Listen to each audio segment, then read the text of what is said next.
Mitch Lawrence, SiriusXM NBA Radio, writing for Sporting News and Forbes. You can check out his NBA coverage there as well. And always a good conversation here on the Sports Bash on 97.3 ESPN.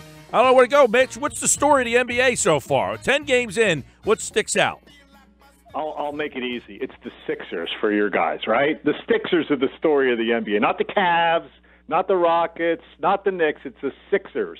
And where's Joel Embiid? That's the real story. That's the question. Where the heck was Joel Embiid last night? I couldn't believe he didn't play. Load management, man. Come on. That's right on the tip of your tongue, isn't it? Now, I was telling your producer, Josh, before I came on, I was in Philly the night they played the Rockets in a game that they basically handed to Houston. Houston stole it, as Mike D'Antoni said after, as they went, Sixers went scoreless in the last, 3.5 minutes.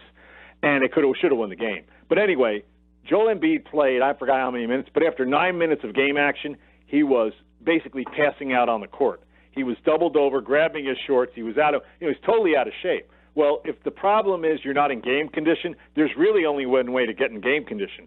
Go play in Utah on the altitude. That'll help you get in game condition. It doesn't help you working out in Camden. That doesn't have any altitude. That's like sea level. Go out to Utah, play in the altitude, and play Rudy Gobert. That's what we all wanted to see last night. I agree. I would, for them to, you gave the guy $148 million. Now it's time to take the kid gloves off a little bit. I get it. He's still, he's going to have nights. He said it himself. I'm not going to play all 82 games, but last night, where they're winning, they're playing good basketball. They're winning, and no, look, they won the game without him. There's a story in itself right there, and the story really is. Last year, you needed Embiid to win. This year, they got other pieces. They don't need him because they got other pieces. Well, it's amazing when you just look at the game and you look at the opponent too. First of all, the Sixers are turning the ball over at record pace. They're the worst team in the league when it comes to committing the most turnovers. Nobody fouls more than they do. Utah last night, that's where they really missed George Hill. They have no leadership. And Ricky Rubio's not a leader.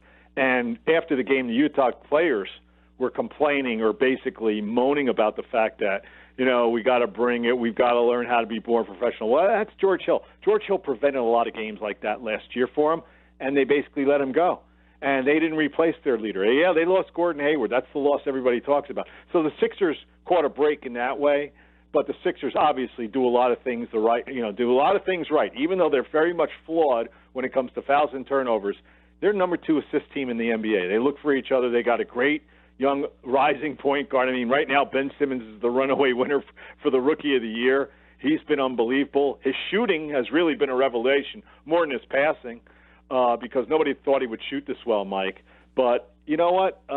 They've got a makings of when he and Embiid are on the court, you see the makings of a real formidable team, obviously, if they can, stay healthy. And then we're all waiting for Markelle Fultz. I was there the night in Philly when they made the announcement that he hurt his shoulder by changing his shot motion. I don't remember that ever happening in the world of sports in the history of mankind, where somebody changes shot motion and all of a sudden they've got this serious shoulder injury. So I don't know what the real story is on that. It's not passing muster around here with many people around the league. We all want to see what Markelle Fultz does on the court with Ben Simmons and Embiid, because then look out. Yeah, well, and the interesting part is, the last couple of years, the overall pick hasn't played, and they've struggled because of it.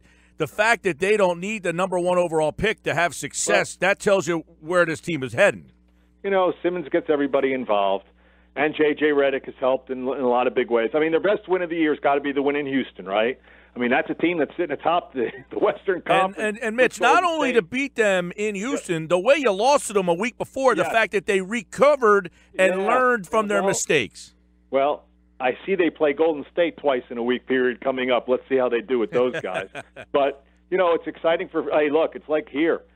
Knicks fans, the Garden is buzzing. Yeah. It's like in Philly. That night, now the one thing I don't like about Embiid, and that's because I'm 60 years old, is when he just totally plays to the fans, and he motions to the crowd all the time, and that's great. He's into it. He's emotional. That's fine. Sometimes he takes it to extremes, but talent-wise and stuff, when that guy gets in game shape, but I really wanted to see him go up against Rudy Gobert last night because Mike, we don't have these matchups like we used to have. The 7-footers Ewing used to go up against Shaq, and you have David Robinson, and you have Elijah, and you have all these other 7-footers in the league. And now you get a chance to see him beating Gobert, and it's like, wait a minute, they only play Friday. What is he doing now not playing on a Tuesday night game? Bewilderment. But I'll tell you what, you mentioned the Knicks, and you got to give them some credit, too. Porzingis is playing out of his mind. Well, he is. I mean, he has been – but do they have the staying power? Don't know, but here's the funny thing. When last year, at the end of the season meeting with the media, Phil Jackson, who later obviously got dismissed, somebody said to him, is Porzingis ready to lead a team by himself? He says, no, I don't think he's ready. He goes, it's too much to ask a guy who's 21 years old. Well, that's what we've seen so far. And it's not just been offense, which we all know. This kid's got amazing skills. He really moves tremendously for a guy who's 7'3", and he can score from anywhere on the floor. And last night, when they needed a big basket, he went to the basket, and he didn't just, rely on jump shots. His problem is durability, and that's what Phil mentioned. He said, we love his competitiveness, his desire to win, but the durability issue, he had Achilles problems last year, some ankle issues, doesn't have a great frame. He's still working on that because he's so young. But he's got New York basically wrapped around his finger because he says the right stuff. Like last night, he talked about the mayor race. He said, hey, I probably could have gotten a vote. He'd get a lot more than one vote for what he's doing for the Knicks. But the big thing there, I don't know if they have staying power. Their roster is, okay. The good thing for Jeff Hornacek is that, they got off to an 0-3 start. Ramon Sessions was the point guard. The offense was basically going nowhere. And he changed over to Jared Jack, who's really found himself, he's a reliable offensive playmaker. And Frank Ntilikina, the rookie from France, the guard they took over Dennis Smith Jr. We're going to see how that plays out for Phil Jackson. Of course, that's a big thing. All Knicks fans and Maverick fans are wondering, did the Knicks take the right point guard? Dennis Smith Jr. obviously playing for the Mavericks, who are awful, as you know. Yep. But those, when a Frank Ntilikina is able to, develop, they want to see him develop. They didn't go after Eric Bledsoe. I don't know if they had the goods to get Eric Bledsoe. They're mentioned for him. It would have had to take a package, including Ntilikina. But I got to give the credit for the Knicks, Steve Mills, the president, Scott Perry, the GM, for standing pat right now and going with these young guys and seeing what kind of ceiling you have on Frank Ntilikina. So all's well in New York. They got Orlando tonight. Yep. On the back end of a back-to-back. We'll see what happens. Hey, the league's better when the Knicks and Sixers are good. You got the Celtics at the top here. You just mentioned Bledsoe. He goes to Milwaukee. Now, a lot of people like Milwaukee coming in. They have lost 4 in a row, but that's a trade that should help them out. You wrote about it. Yeah, well, if he's engaged, and he will be, now he'll buy in. He was one of Bledsoe's a tough guy. I mean, look, Phoenix did, send him home. Okay, he tweeted he didn't want to be there. They were having all kinds of problems. Nobody ever fires a coach after 3 games, but they did. I mean, they were trailing in their home opener. They lost by 48. They were trailing in the home opener to celebrate their 50th year in the NBA, Mike. They're trailing by 58 points. That's almost impossible to do. And then Earl Watson only lasted, 2 more games and they fired him. And then they said, Bledsoe, he tweeted, I don't want to be here. He claimed he was at a hair salon. They accused him of lying. The Suns are a really messed up organization. I don't think Ryan McDonough's a very good GM. And then, Sarver's a meddling owner and on and on and on.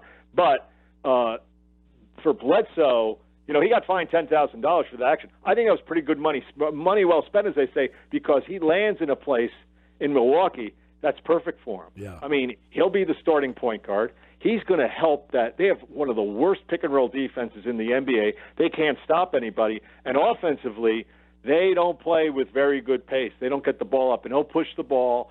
And, talking to people around the league yesterday, it's one of these classic things. Guy's 26, 27. He's been in a losing situation for a couple of years. The team's going nowhere. Now he's going to go to a playoff team. Watch, he's going to be rejuvenated, and, you expect some big things out of Bledsoe. This could put them in the top 4. I mean, Toronto and Washington are struggling and have problems. With he and Giannis Antetokounmpo and, the other guys Jason Kidd has, I wouldn't be surprised if Milwaukee ended up in the top 4. By the way, Knicks announced tonight Porzingis will not play, so there's that news for you there. He's out. What's the reason? Is it the ankle? Yeah, ankle injury. Ankle and elbow, both. Well, here's a guy, and he had issues in training camp and early in the season, and it's the one thing that's really right now, it's the only thing that's blocking him from real greatness. I mean, like Larry Bird once said, you want to be a great player, you got to play. And you have to play in the NBA. Forget about rest. Forget about the example LeBron sets. You want to be great, you've got to play a minimum of like 77 games. We'll give you 5 games off, 4 or 5 games off. But the guys who are the great players play 80, 81, 82. And I'm talking about the legends, the Karl Malones, the Michael Jordans, and guys like that. And that's what Porzingis has to do. So, hey, bad for the Knicks. I don't know what they can do tonight against Orlando. Hey, Orlando, you talk about a story. How about the job Orlando's done so far with our guy Frank Vogel from Wildwood? Yeah, they have had a fun, great season. It's a great story. They've had a very good season, and they have a schedule. I don't know if you looked at their schedule, but the rest of this month into early December, with a road trip to the West and another road trip, they could easily lose 12 out of 15 games. Easily. Yeah. Well, we know the NBA right around Christmas starts to heat up. Some fun stories, by the way. Oklahoma City was fun on opening night. Yeah. They're now 4-6. You had Houston that loses Paul. They're at the top of the West, so it makes that Sixer win even more impressive. And how about Detroit? The Sixers went to Detroit and beat the Pistons, and then the Pistons went to Oakland and beat the Warriors. Well, I had a little text exchange today with Stan Van Gundy because I want to write something about some of the underrated, under-the-radar moves. And if you're a Celtic fan, losing Avery Bradley was not under the radar. But for a lot of people who don't really follow the NBA that much, this guy's made all the difference in the world to Stan's team, Avery Bradley, coming from that Boston culture, the kind of player that he is, and how he approaches the game, his work ethic, his total focus on being a professional.